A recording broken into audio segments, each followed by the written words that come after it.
guys, Caleb here, back again with more Red Knot, and this time we have The Legend of Vanks Malik, Book 6, Paragon Dracus, by M.R. Mathias.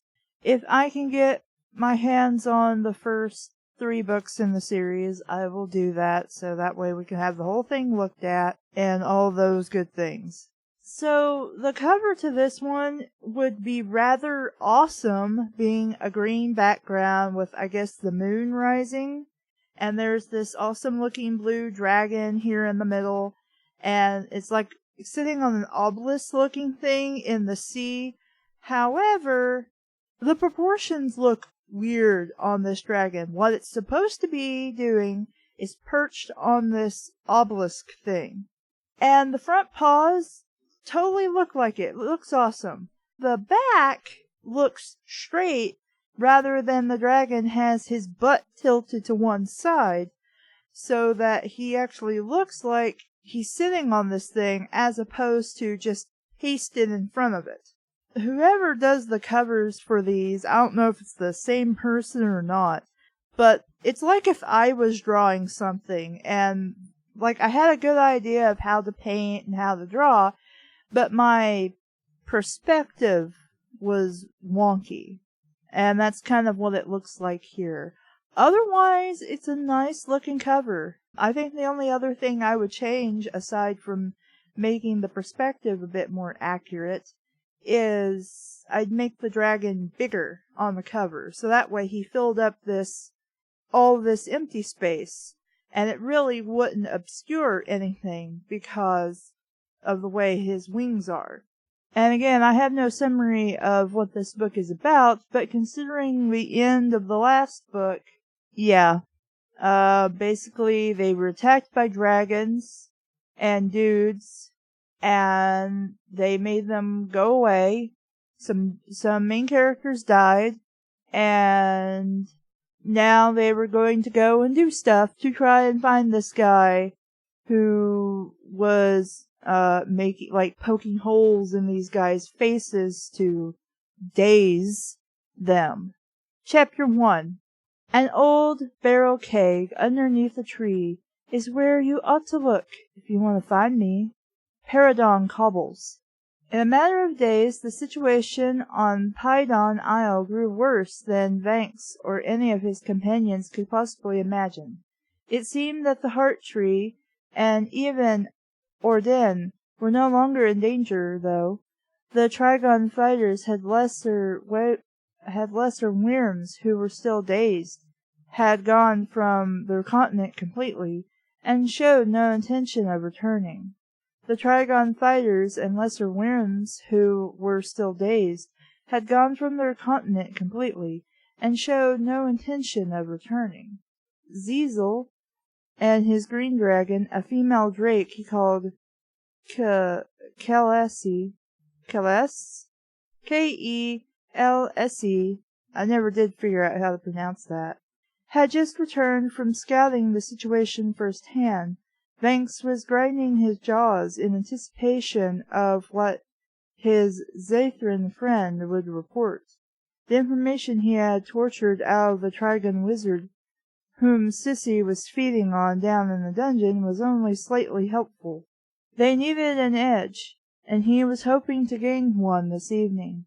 He and Poops had met Ziesel and the women near the entry to his partially destroyed crystal palace. Even though Shelda was no longer bound to the Underland and could travel into the palace, this was still where they all seemed to meet at times like these. There were 2 log branches and a fire pit, and when it was colder up high, it was still spring-like down in the valley. The air this evening was chill, or maybe the absence of Pyro's infernal nature was causing Vanks to feel that way, just to give them some light, and maybe to show off that he had been studying the Horror Witch's spellbooks. Vanks threw his hand at the pit, and caused a sizable fire to burst into existence. Ziesel seemed unsure how his news would be received, and as soon as the fire left his hand, Vanks could sense a deep anger coming from Pyra. She was circling above and angry. The big red dragon had escorted Ziesel and Kassie to their observational trek. It was clear something they'd witnessed had her riled. "The Paragon Dracus hasn't killed King Raver Orcam," Ziesel said flatly. "He has him under the Trigon gaze, thus putting some of the kingdom in his control, and rendering all of his secrets revealed." Didn't we know this from the last book? Vank's expression changed, and he could tell that I hate this character's name. Galarael, Shilda, Moonsey, and whoever else was hovering about had changed their expressions too, for Ziesel went on nodding, as if they were all getting the implications. "The great palace of the Okarm dynasty has been removed from the top of the Island Mountain, just as you told me Russet saw in the mirror of portent. All that remains is a large flat checkerboard floor. It is surrounded by the stubs of the columns that once held its roof in place, but it is now open to the sky." Ziesel stepped over and gave Poops a scratch behind the ears, and went on from a squatted position. The throne dais still sits majestically at one end. This is where I saw the Paragon lay out a smaller blue dragon and torture it, by twisting its wings nearly off. That was douche. While it happened, King Russet's dazed father sat in the exposed throne, with his crown on, watching with dull blue eyes. The teardrops it is torturing out of the dragons are making him even more powerful. Pyra is none too pleased about it. The young blue it took came from her island. Xanax wasn't sure how Raver Okarm's enchantment would help the Paragon. With Russet alive to rally the kingdom folk, no one would listen to the bewitched old man, would they?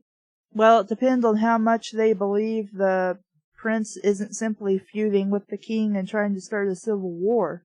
Vanks had liked him, too, and he was Gal's real father.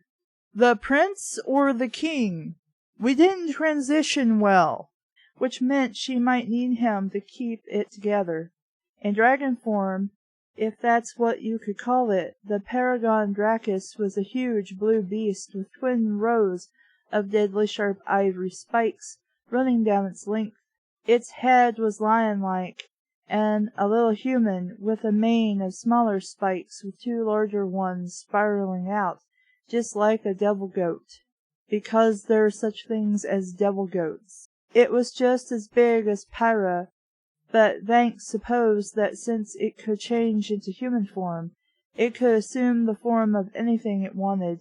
As a dragon, though, it could catch the smaller worms on the island with its claws, like a hawk catching a sparrow. After the worm's teardrop finally fell, and this was amazing, it hardened and rattled around like a gemstone, just like the legends say.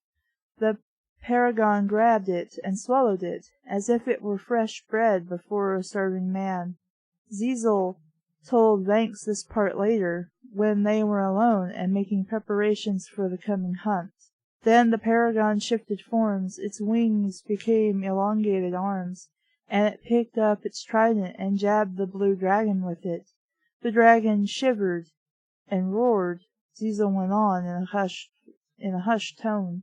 Its body shrank and twisted, its outer skin and its color were burned away by the Paragon's powerful magic. After that, it was docile. Ziesel put his hand on Vanks's shoulder for emphasis.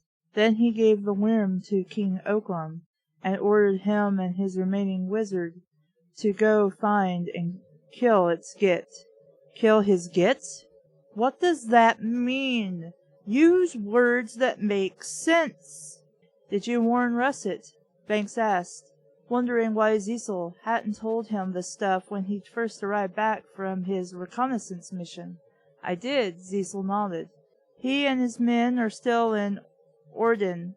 about to travel to Zith to gather forces. He told me not to tell you that part in front of his sister. The Gargans, Skamos, and remaining Paragon fires are all on ships sailing to Dabbledwin, which is still under human control. So, if Russet has been warned, there is little we can do other than begin our hunt. Vax finally decided. I agree, said Shelda, as she and Galarel regained the palace entry where Vanks, Poops, and Zizel were going through their gear. Why would they regain it? They already had it. It wasn't in enemy hands. An area off to the side had been doused with acidic spew from one of the black dragons. Pyra had cooked the muck into a hard glass-like surface that the dragons were using to laze around on. 3 of the 5 sprites ordered to watch over Poops were hovering far enough above them as not to be intrusive, but Vanks knew nothing said here would remain private for long. Luckily, the most talkative of the little finger-sized glassen-winged guardians was off duty, as Vanks had put them on a rotating shift that allowed them all to rest. So my true father is one of them now? Garael asked Zizel, with more than a little contempt showing in her wicked gaze. Did you not tell her this? Did the Vanks not tell her anything? And who are you to keep news of one's father from them?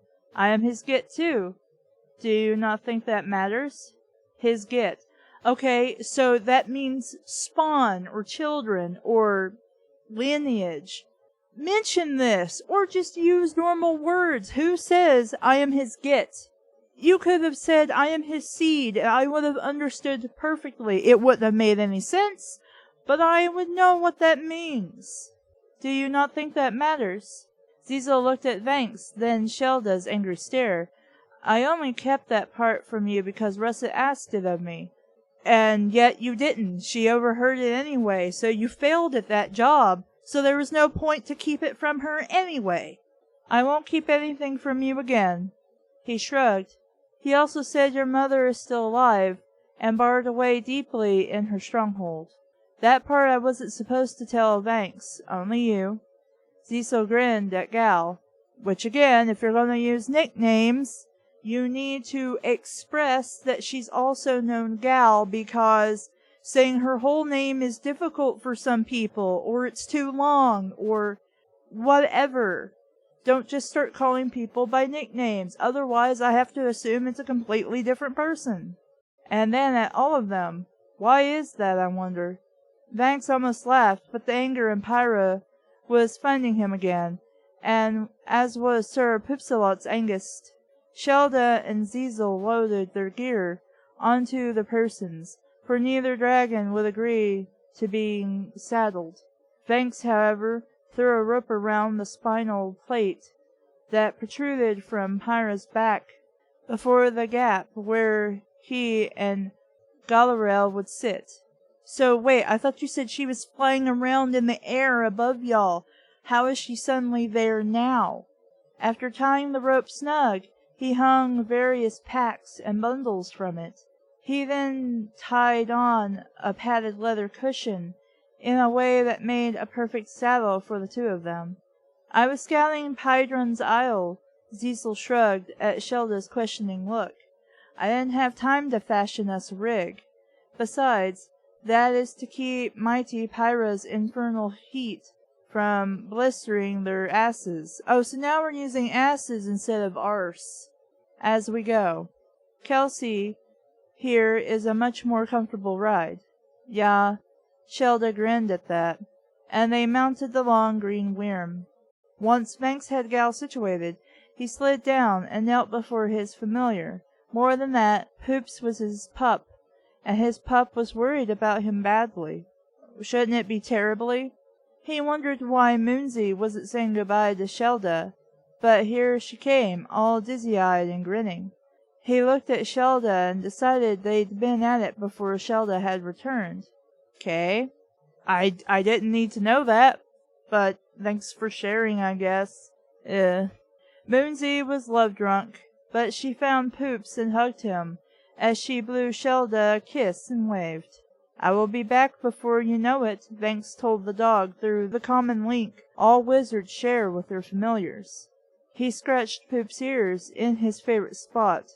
I will be with you on the inside the whole time. Have fun with Moonsey, and keep her from getting sad about Shelda. Can you do that? Poops barked and licked Vanks' face. Vanks hugged him back, and then stood and gave General Glorivine Moonseed a nod. He didn't look back as he gracefully climbed, because of course he has to be graceful. He couldn't just be a dude climbing up a thing. No, he's gotta be graceful doing it, like a Marty Stew, which is what he's pretty much turning into. He didn't look back as he gracefully climbed up behind Galariel to his place on Pyra's back. Where to start a hunt? Asked Ziesel. I hope you have a plan. Plan? Vanks looked around. The edge he'd been hoping for hadn't come with Ziesel, but he did have an idea what they could do to catch that thing. We lay a trap for him on Dragon Isle, where he thinks he is the Alpha Hunter, said Vanks, knowing it is what Thorn, the bravest being Vanks had ever known, would have done. That is the plan. Vanks certainly was fortified by thoughts of he and the previous elven general creeping through a rotted cavern to kill the hoar witch. Foxwise Posy Thorn had stepped into death willingly for another, and the fact that he had witnessed the horrific event firsthand still sickened Vanks. Yeah, Shelda snorted out her agreement. Smart plan. And with that, they took to the sky. The hunt for the Paragon Dracus had begun. Chapter 2. That spike has always been there, sticking right out of the sea. Through tempest storms and crashing waves, that spike will always be. A sailor's song. Since they'd slept together, the friendship between Vanks and Gal was awkward. Because they're not friends anymore? Because one of them wanted to go back to being just friends? I don't know. But as they flew, she had no problem wiggling her ass against him. Yeah, for some reason, instead of saying arse now, we're saying ass. Maybe he got feedback and decided to change it? I don't know. Causing his body to respond, whether he wanted it to or not. She was nervous at first, but the world as seen from Dragonback was clearly exhilarating to her, and her body was showing it. So what, she's coming on top of the dragon? Vanks doubted Ziesel was getting the same treat. In fact, Shelda had made him sit in front of her, which, due to her larger size and his glittery hair, looked strange from across the night sky. Pyra's movements were slow and steady. She gently lifted up and down in a steady rhythm. The smoothness of her wing strokes, and the warmth of both her and Galarel made it easy for Vanks to relax. Vanks knew deep down that he was catering to the darker part of his nature. How? The part about which the Hoar Witch and the goddess had both warned him. I think he wanted to use a different word than witch. In fact, you can just, take that out and make it, Vanks knew deep down that he was catering somehow to his darker nature. The one that the witch and the goddess had warned him about. You don't need to say both. You've already mentioned the two of them in that same sentence. There is so much wrong here. He was hunting the Paragon Dracus to avenge his friend Thorn, not for any sort of justice. Isn't that a form of justice? Plus, this thing is evil and badass. I think you're entirely in the right to go get it. The thing had come and destroyed a third or more of St. Elm's Deep, and forced him to douse the heart tree with molten silver, thus making it impervious to the Paragon's tainted dragon magic. Besides that, something so cruel and powerful just needed to be ended. That's what I just said! Like, there's nothing evil or dark about going and fighting this thing. Maybe even killing it. It's evil. It's a douche, and you need to take it out before things get worse. Revenge was a poor motive, but it was strong fuel to an already roaring fire. Shut your mouth, you don't know what you're talking about here.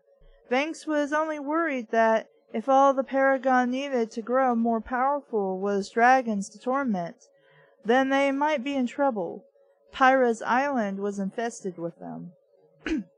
Well, yeah, if it's a dragon island where the dragons live, it wouldn't necessarily be infested.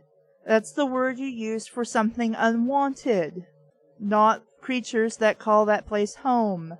He thought about these things after I hate this woman's name, Galael, finally fell asleep. They were over the sea now, the glossy water reflecting the moonlight clouds back up at them, bathing them in a golden-hued light. With Foxwise Pennythorn. Okay, now we're spelling his name different. We no longer have the dash or the capitalization in places. With Foxwise Pennythorn dead, the world, or at least St. Elm's Deep, had lost its charm. Yes, because this character was so great, not like a giant asshole and pervert.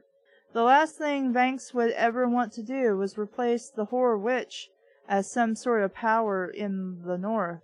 And the secret of the heart tree was out. Okay. So many Zathans and men had seen it, coming and going from the sward. You know, you have to do like a specific maneuver to get to this thing. And into like the lands of these Fey dudes. So what if they know? How else did...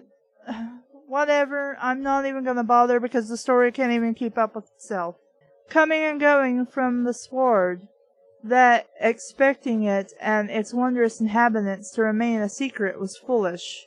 Banks supposed he would have to help with that before he started back into his journey through the world. There were so many places he wanted to see, and he loved to catch fish. He still hoped to catch one of the great fish at High Lake, but he supposed that might be impossible unless someone lured Galarel's mother away for a time. You've never expressed these desires before. Whatever. Thinking of places he longed to see, he remembered something. Pyra, Banks said aloud. Yes, came the dragon's response, as much in his head as in his ears. Can you take us by the sea spire? Banks asked. It isn't out of the way, is it? It is called an octron, Pyra hissed. I can take you. What is an octron? There are 6 of them, the dragon began. Long ago, the greatest wizards used them to bind and travel the world. How does it work? That's I cannot say. Why are they called octrons if there are only 6 of them? Banks' question had been rhetorical, and he wasn't expecting an answer, especially the one he got. If you envisions a plane between each of the towers, they portion this world into 8 equal octrans. Banks thought about it as they flew on, banking slightly south to accommodate his request.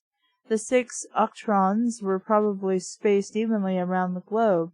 He remembered a lecture about them from his youth, and some diagrams showing their bases extending all the way into the globe's core.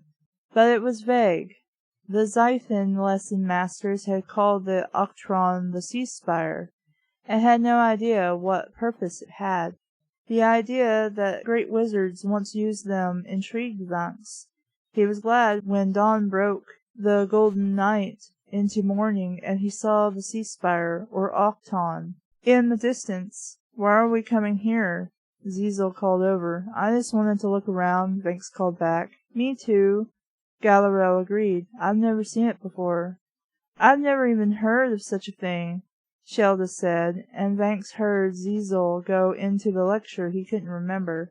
His Zythran friend was probably reciting the old professor's lessons word for word. Vanks ignored them and watched the tall, black, needle-like structure grow as they neared it. To him, the most amazing thing was the way the waves didn't crash against it, despite it doing so on the cover. As they did every other object in the sea, against the spire they quelled, leaving the area a few dozen paces out from it eerily calm. The fact that it had been there longer than Zathrun's had been recording history was baffling, and it made him wonder just how old Pyra was to know of it and its users. Chapter 3. They came on clever ships of wood, those that called themselves men. They spread like mice through fertile fields, and overtook the land. Vala damned, a Zythan song. The Zythan wizard at King Russet Orcham's side had cast a shielding over him. He was glad for the help, but was wishing Quasar was still alive. There were more wizards of the royal order coming, and some of them young and sharp, but until then Vank's people were proving to be an ally that was both reliable and resourceful. Using the speedy unicorn Nikangas, arrow tips made from heart tree leaves dipped in silver, and teleportation spells, Russet's small group had managed to retake a portion of Adwin and undaze a few hundred of the Trigon spiders in the process. Keeping the undazed from becoming a nuisance would have been a problem if the citizens of Pydron didn't understand that their loved ones no longer resided in the empty-minded bodies left after the Paragon's spell was broken. There were a good number of good folk following the group at a distance, and they seemed to be killing any of the ones Russet's crew missed. Learning that his father had been turned and was giving orders from the back of one of those twisted worms, filled Russet's heart with sadness, knowing his sire was coming for him and that Russet would be forced to undaze and then kill his mind-washed father, made him angry. He'd called 7 of the best men in Ordin to come with him, and the 4 Zythan spellcasters at his command. The men he had were no experts at riding the Zythan creatures, but that had been one of the certifications for his calling, and a few of the seasoned soldiers had taken leave in flotsam and were able to stay seated on the kangas and still manage a bow. They were gathering men from the outlying farms and fortifying the 3 strongholds they'd retaken, when Russet's father came shrieking, "So he's naked," by overhead. Lol. His dragon mount sprayed them with its blue, gooey spew. But the Zythan shielding kept it from reaching them by turning the stuff to a light ashy powder. Then a spear thrown by Russet's father, or the former king, you can say that, you know, shafted a man and his kanga clean through, leaving him and his mount half crumpled, but floundering at the stake. Russet shoved his sword into the man's throat, while a Zythran ended the kanga's suffering. "He's got 2 more stickers to throw," one of the men said. "Hold your walls of force." The eldest Zythan in the group, a bronze-haired wizard named Master Kurga, commanded his Zyths. Ready your arrows," Russet told the other men. He then charged away from the group and started waving his sword around. With his eyes and some strange yet fluid hand motions, Master Kruga followed Russet's every movement. He was maintaining the shield the Zyths had picked up from the pixies. The whole idea of it all was maddening, but knowing the strength of Master Kruga's power gave Russet the confidence he needed to do what he was about to do. "Come, kill me, father!" Russet couldn't keep his eyes from filling with tears as he yelled. He pointed his blade accusingly, but his father's gaze was already locked on him, which was the point. Come, kill your only son. Russet didn't hesitate a moment. He jabbed his sword into the lane before him and unshouldered his bow. He pulled an arrow tipped with a heart tree leaf dipped in silver from his shoulder. Thank you for telling us over and over again that for where it was particularly from, and that was dipped in silver. Drawing it and sighting down the shaft, he saw that his father's spear was already raised high and ready to be launched. The dragon he was riding was snarling menacingly, and looked as determined to kill him as his father did. The two let go at the same time, and though Russet knew his arrow would miss his sire's heart, and only graze him, the dazed thing in the old king's body had thrown his spear true. This only saddened Russet further, and he pushed his chest out, ready to feel the steel his father had launched at him, as it pierced his already shattered heart. Well, in ways it's better than the previous books. It's still nothing to look at, though. I still don't know what characters look like, but we're moving along at a pace to get things done that makes sense from the last book, even though I still wouldn't tell you to pick this up because there's nothing here. The first 3 chapters are 7 pages. We could do a lot more with that and make this more detailed and interesting. Also, there are just some places where I'm like, what? Because the wording is either so archaic I can't figure it out, or it just shouldn't be used like that at all. And honestly, if you can use normal words, then you should use normal words. I've said it before, I'll say it again. If you use normal words, I will still believe in your fantasy setting. You can say somebody's child. You can say sire. You can say mother, father, brother, sister, king, queen, duchess, prince, princess, duke, whatever. You can use normal words to refer to people and things, and I can still believe in your fantasy setting.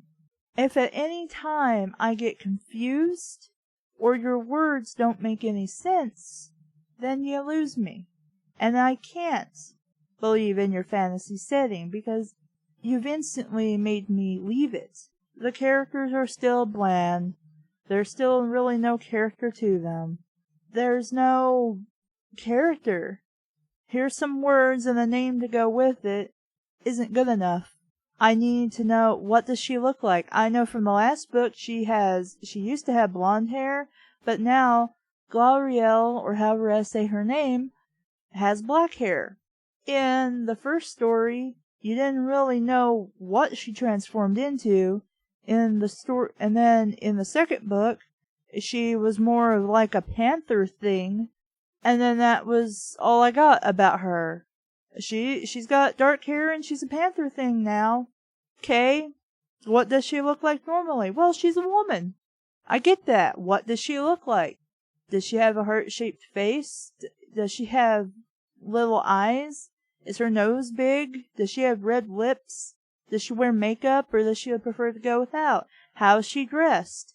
Is she wearing a dress? Is she wearing, like, pants? Or leggings of some kind? Is she wearing boots? Does she carry a sword?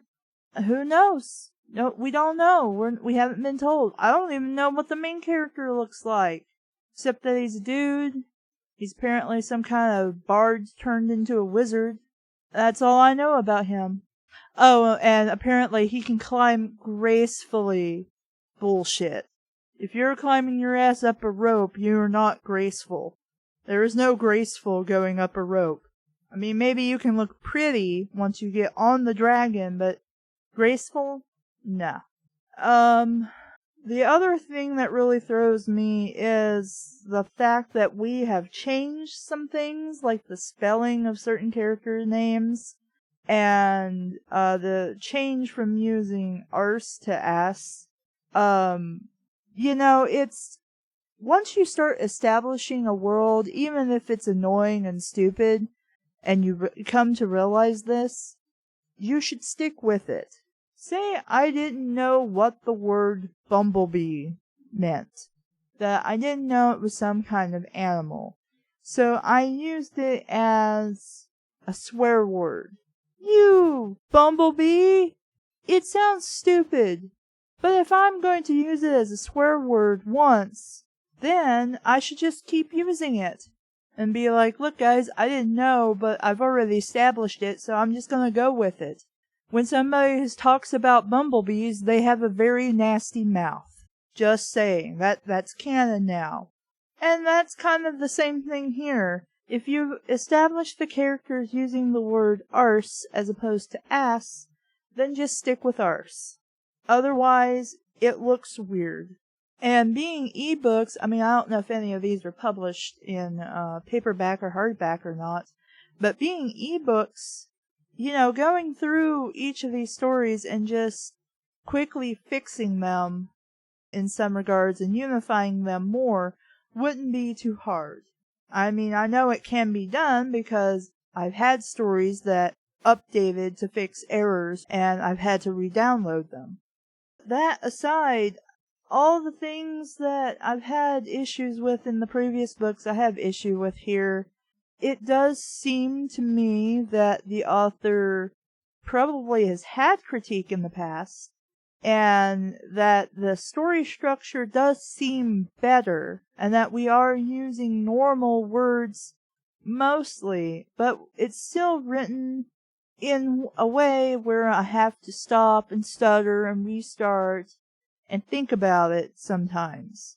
It would be easier to just write children instead of get, or offspring, or something. It would be nice to actually get physical descriptions of our characters. It would be nice to get more narration in general to set up things that are going on.